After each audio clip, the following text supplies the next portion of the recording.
You know what this looks like? It looks like fucking poo water. Welcome to my first YouTube video. Today, I'm gonna be fucking showing you what's in my camera bag. I'm going to the Arctic Circle in 2 days. Not all of them, just Iceland, Denmark, and Finland. I don't know if correct me on my fucking geography, but I don't know if Denmark is in the Arctic Circle, but I'm going to a few of the Scandinavian countries, and then also I'm going to Turkey and Singapore. Since I'm leaving in 2 days, this is all that I'm bringing, all the essentials I'm bringing on my trip, mainly just my camera gear and other things that are useful for my travels. Anyways, so I'm gonna start with this camera bag. This is actually the Vanguard Fastpack 250 AW. This here is actually a really good bag because it's not overly massive. See, it's not even like my whole body. This is it's pretty mid-sized, but it's also got all the perfect pockets in it that I need for all my essential camera gear, which is sick. It's got a few big zips here, a laptop holder.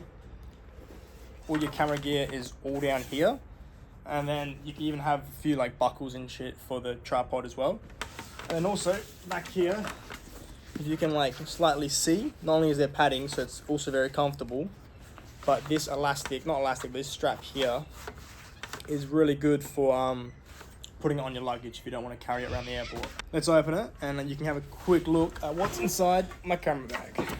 So these buckles here, or these straps here, are what's going to hold the tripod. You also have some on the side as well, but I don't really want it on the side because it makes the weight really strange because it's going to be all on one side. But all your camera gear is around this corner here. So if I open that, that's kind of like what my setup looks like. Alright, first things first, the more important stuff is my camera. So hopefully that's in focus. Can't exactly tell, but this is a Canon EOS RP mirrorless. It's actually my first camera, beginner camera. I reckon it's perfect for beginners. It's not an overly expensive. It's not in an overly expensive price range like the R6 or any of the new Sony cameras like the A7 III or the A7R4. They're great cameras, but this is perfect. The camera body itself is I think about 1.4 Australian, 1.4 thousand that is Australian. But I got it with my kit lens overall for 1,800 or 1,850, which in my opinion is really good price considering that some camera bodies themselves are like 4,000. So I don't really want to fork out 4,000 for a camera body just yet, especially when you can spend that money on getting some good lenses. Good thing about this camera is it's got a flip screen instead of the ones that come out vertically, or instead of like some of the Sony ones come out from the bottom, not bottom, but like it's not a flip screen. So that's what I like about this camera as well. And also it's very comfortable to hold. What I do have on it, instead of a neck strap that it normally comes with, is I have a Peak Design wristband or wrist strap. It's good because it automatically kind of like locks. It automatically like locks in your hand. So if I put my hand through here, I just drop my camera, it's going to tighten, which is good, but at the same time it can be a bit of a pain to get out of. I wasn't meant to get one of these. It's just the camera store only had these in stock. So I had to fork out like $70 for Australian for this Peak Design band. But it is good quality and I don't necessarily regret it, but there are cheaper wristbands you can get, which can suit other people's price budget a lot better. Next we have the kit lens. This is my kit lens, which is a 24-105. Hopefully that is in focus. Variable zoom. Pretty good. It's not necessarily the sharpest lens, only because it came with the camera. The red ring ones, I think it's called the L series, I could be wrong, are better quality. But for a kit lens, it's really good. I mainly use it for its 24mm purposes though. So I was using this for about a few months. I reckon when I was in Mount Buller in Melbourne, I was using it for a few months before I upgraded my lens. Not upgraded my lens, but got another lens, which that lens being 50mm. Have in mind, all these lenses are RF except for one, because the new mirrorless cameras are RF mounts, but you can get adapters for EF. But this is an RF one, this is really like probably one of the best bang for your buck. This lens here is about, I paid $350 for it, and it's it's definitely one of my favorite lenses, especially when you're paying $350 for a lens like this. Definitely worth getting one. It's really sharp. It's not like incredibly sharp, but you get some really nice bokeh in the background with it, some good background blur, especially when it hits an f-stop of 1.8, which is great for low light photography, which I'm going to be doing, considering that if I do get the chance to see the Northern Lights, hopefully I do, I can use this lens just because I can shoot in low light situations, and I don't have to bump up my ISO on my camera to a point where it's going to produce a lot of noise in the photos. So I don't really want all that noise. Next, we got the absolute chonk, fucking 70-200. I'll just take the lens hood off. This is definitely, this is definitely my favorite lens, 100%. What's good about it is when you zoom, which this is the zoom ring here. Oh no, actually no, this is the zoom ring here. Wow.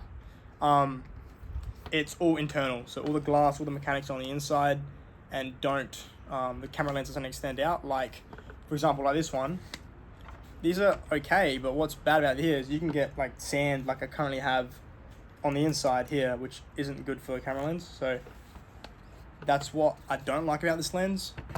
But the 70-200 is fucking great because everything's in the inside. Now this is actually a EF lens, and this is also, I don't actually know exactly what, there's a few models of this lens I think, but I don't know exactly what model it is because I bought a second hand. But this is great. These lenses, I can't give you a specific price point. I think they go for about 2,000, but I did get this for about 800. A good word of advice is get camera bodies brand new, and then get the lenses maybe second hand, depending on where you're getting your lenses from. Also make sure the lenses are in good quality though. You don't want to get a fucking scratched lens or whatnot, because then you're gonna have to repair it. I don't even know what half these buttons do.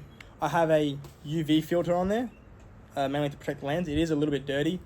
Also, if you guys are wondering what this black part of the bottom of the fucking lens is, that's actually an adapter to mount EF lenses onto my RF camera. So if you are getting your EF lens, you have to get one of these adapters to mount it onto the camera, or else it will not mount and work. So keep that in mind when you're getting an EF lens, because some people don't want to fork out the extra money to get an RF lens, especially some EF lenses are very similar to image quality anyways.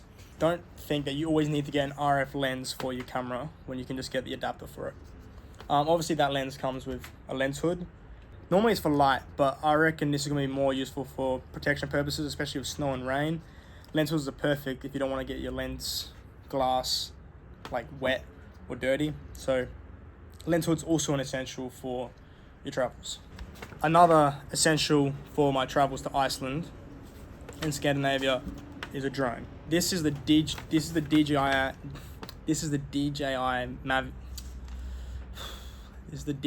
Mini 3 Pro. Just bought this, still learning how to use it, but the reason I bought this specific drone was because it is 249 grams. Hopefully you can see that. And what's actually important about it being under 250 grams was you can actually bring it traveling to most countries. Some countries don't allow drone photography at all, but for the most part, a lot of countries you need a permit to fly a drone if it's over a certain weight. Since I'm using it for recreational purposes, I'm obviously not going to get a permit.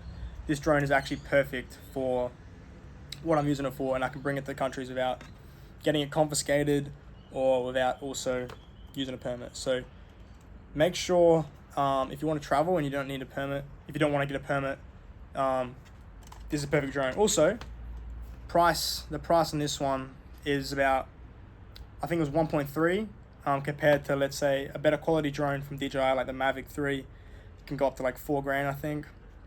These are all Australian dollars, by the way.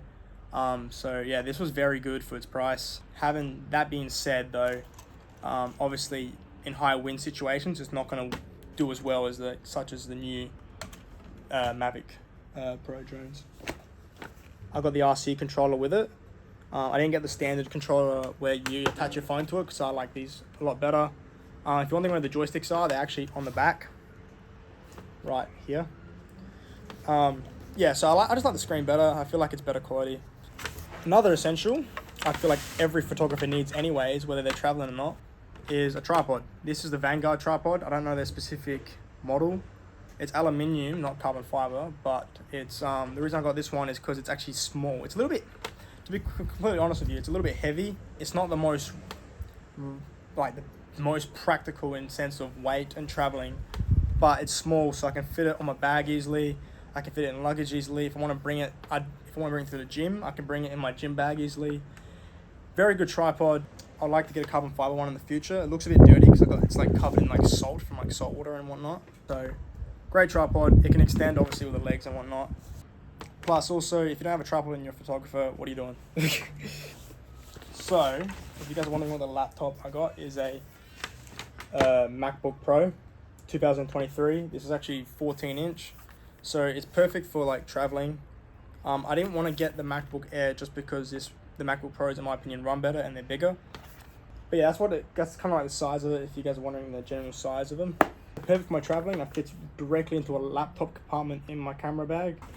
The only problem with this bag is there's not a lot of space for clothes if you want to put clothes in there.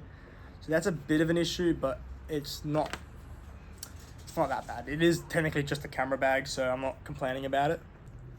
This here is pretty much an adapter for PowerPoints for any international, most countries.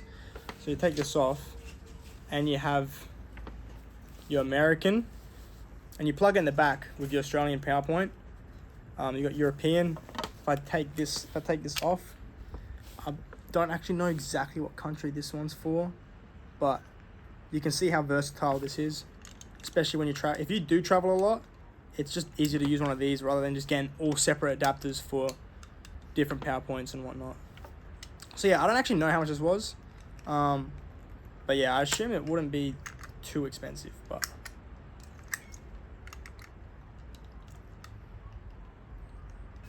essential. Definitely not going to get used to the whole weather change of it being like 30 degrees here and then going to like minus 10 degrees in fucking Finland. So that's going to be strange. Portable charger. It has 2 USB ports and a USB-C. Yeah, it's pretty much literally about it. This was about $70. But yeah, if you're going traveling, you definitely will need a portable charger just in case you're in a situation where you need your phone and your phone dies. Keeping your phone charged at all times traveling is very important, especially if something goes wrong. So yeah, portable charger is a must. Now, since I don't have a case yet for... Oh, my phone's shaking. I don't have a case yet for my SD cards and my batteries. This is a little pouch. This is important. What is in here is SD cards. I just pulled out one, but I've got about 3 in there. They're all about 128 gigs just because I'd rather bring more SD cards there and not go through all my data than just running out of space and not getting all the photos I want. So this is called the LP17 Canon batteries. This works with the only battery that will work with the Canon EOS RP. It works for other Canon cameras, but I don't actually know which ones they work for. I've got 3 batteries just because when you're in cold weather, your battery life will almost half and you'll chew through battery life so quickly, especially if you're video recording and also just taking heaps of pictures. So I'd rather not have I'd rather not run out of fucking battery life, so I got 3 just in case, so I can keep shooting throughout the day. I still need to get a charging port for these batteries, but I do have the genuine camera battery charger, but yeah, so battery is very important. Another thing important is gloves. So these are just normal wool gloves. The reason these aren't going to be great for the weather, like Arctic weather. These, to be honest, these will keep your hands somewhat warm, but as soon as they get wet, your hands will start to freeze. These are mainly so I can do street photography and use my camera at the same time, because using a camera with snow gloves is just so hard. Like, it's just so inconvenient. Well, another thing I'm bringing is important is cleaning equipment. So this here is a rocket blower. It's got unlimited, it's just literally air, so it's for life. Occasionally they might break, but for the most part you'll have them for a very long time. This actually cleans the dust and dirt off your camera lens, camera mirror if you've got a DSLR, or even your camera sensor. So you'll be gentle with the camera sensors though, but this is very important if you want to clean your lens. Yeah, so highly recommend rocket blower for even any photographer, just in general. If you want to just clean your camera, a rocket blower is a must. But be a little bit more gentle if you're going to use it for your camera sensor if you're mirrorless, just because it can damage the sensor if you put too much air on it. Another is this little pouch I have for cleaning equipment for my camera. This to get off any dirt or any wet parts in the lens. Camera cleaning solution. I hope that's in focus. I don't know, but that's a must. You spray that on the microfiber towel, which is this one here, and you just clean your camera lens. Here is a brush. So this brush here came with the whole cleaning kit and the rocket blower. I got these all together, by the way. This will brush off any of the particles, dust, dirt off your camera as well. So these in total costed me, I think, $30. Another thing I have in my camera bag is a neon light. It's pretty much just like a neon bar. It's a little bit smaller. This costed me about $130. I do have two of them, but for traveling, I'm only going to need one. Only if I do want to use the light overseas, if I want to be a little bit more creative using different colors. Pretty much just turn it on and boom. So one thing I did a while ago was I actually put it in a car, filled it up with smoke, and it made the whole inside of the car glow. I did actually learn that from a photographer I follow called North Borders. In my opinion, you don't need it, but I think it's very important, especially if you want to give that little bit of pop to your photos. It's great. This here, for the people, is actually like a dock that connects my hard drive to my Mac. Now, it has 3 USB ports, a micro SD card reader, and just a normal SD card reader. This is a 1 terabyte hard drive, and at the moment it's got nothing on it, so it's completely empty. 1 terabyte may not be enough. I personally don't think it's enough. I do recommend everyone else to get a bigger hard drive as well. So this was about $80 Australian, and this was about $40. So if you can't see it very well, this is actually a chest mount. This is the 0X chest mount. I bought it for $50. Most of the chest mounts cost roughly that amount. You can get GoPro ones, but if you're wondering what this here is actually a mount for my iPhone, which I'm currently filming on. Because I'm going to be trying to do some POV photography content. I need a chest mount for it. So the way this goes on is you just unclip that, put that around there, your arm through there, and this goes here. So it looks kind of goofy when you're on it, and especially when you get your phone here, it really sticks out. Like, that's what it looks like from the side. It's not like as subtle as just having a GoPro on there, but I didn't feel like I needed a GoPro just yet. For everyone wondering, the mount that connects, there's like an attachment in here that connects this phone mount, and that's just standard GoPro material. Those parts I had to buy were about $20, and the mount for my phone was about $15 off Amazon. So for the last item, since I'm going to be traveling to the Arctic Circle, I want to be warm. You need a warm jacket. Now this right now, just saying, it's like 25 to 30 degrees outside and I'm fucking boiling. This is an essential if you're traveling to like the peak of winter season in countries like Finland and Iceland, Denmark. Even Turkey's going to be cold. I don't know if it's going to be snowing there, but you need something like this. So this is a Kathmandu XT Pinnacle jacket. So pretty much this is your top of the range Kathmandu down jacket. It's $750 down. For people that don't know that, down is just the feathers on the inside. It's goose down, not duck. I think the other ones are made out of duck. Don't quote me on that, but this is goose down. It is a lot warmer. It is water resistant as well. It's made for the snow. What's great about this is I can wear gloves, and then you can see that I can just tighten that all the way to cut off any water or snow going inside my clothes, and even just air in general, so that my arms don't freeze, my wrists don't freeze. It's very warm. 2 really warm pockets in here. You can store snacks, you can store for your phone. What I'm going to do is actually store my batteries, just so it keeps my batteries warm, so they don't decrease in its lifespan. Is that what it's called? Lifespan? Fucking doesn't matter. Anyways, so batteries going to be in here is to keep my batteries warm, so I don't lose any any battery life, so that's important. This jacket is about, you can probably get them for like 400 now if you can find them, but their rough retail price was like 750. So yeah, definitely important. You don't even need a Kathmandu jacket. What you do need is just a jacket that will keep you warm, and that is water resistant. But you can always just layer up, and just that can make you survive the winter season quite well. Yeah, so definitely essential for me. But then you got your other essentials like thermals, other clothes, but I'm not going to go into that because I just wanted to talk about my camera gear. Anyways, that wraps up the video, my first set of YouTube videos. So for anyone that's here and watching, I'll be posting a lot more about my travels, such as POV photography videos. I'm gonna try doing some maybe photography competitions. I'm trying to film some behind the scenes of certain photo shoots. I've got a lot of cool things planned this year, and I'm very excited to share them. But yeah, since that does wrap up this video, I just wanted to say, if you want, like, subscribe, share with your friends if you want. Right now, if anyone is wondering, what I'm actually currently filming on with this video is actually an iPhone 14 Pro, only because I wanted to show the camera, and I can't really show the camera if I'm using this to film for 4K. Anyways, thanks for watching, and I'll see you in the next video.